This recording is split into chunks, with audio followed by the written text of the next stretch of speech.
দেখো আমরা সবাই মোটামুটি ফোন ইউজ করি। একটা কথা আছে বাংলাতে, দেখবে যে ভগবান প্লাস হচ্ছে পক্সো অ্যাক্ট, এই দুটো অ্যাক্টই কিন্তু আসবে। তখন তুমি যে ছেলের সঙ্গে বিয়ে করেছো সেই ছেলেটা সমস্ত জিনিসগুলো আমাদেরকে বিয়ে করতে হবে, তারপরে বিয়ে করতে হবে। স্কুলের বন্ধু নয়, পাড়ার একটা বান্ধবী, তার বিয়ে হচ্ছে। তাহলে কি হবে, তোমাদের এখানে যে যে নাম্বারগুলো আছে, যেমন ইমার্জেন্সি হেল্পলাইন নাম্বার আছে, আমাদেরকে ফাঁসি দেওয়া হবে। এর সাথে বা কোনো মেয়ের সাথে এইভাবেই করতে হবে। যাই সার্চ করি না কেন, প্রত্যেকটা কিন্তু ওখানে থাকে, জমা হয়। সেটা কোনোদিন তুমি চাইলে মেয়েটি ওই ছেলের সঙ্গে বিয়ে করেছো। এই 18 বছরের নিচে যে বিয়ে, ঠিক আছে। কেমন আছিস স্যার?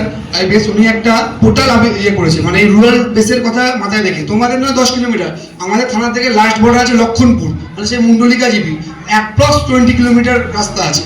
তা যদি কারোর একটা জিনিস হারায়, সে যদি ওখান থেকে থানায় আসে, তার সময় নষ্ট প্লাস গাড়ি ভাড়া, মানে একবারে কাজও নষ্ট। 3টে জিনিস লস হচ্ছে।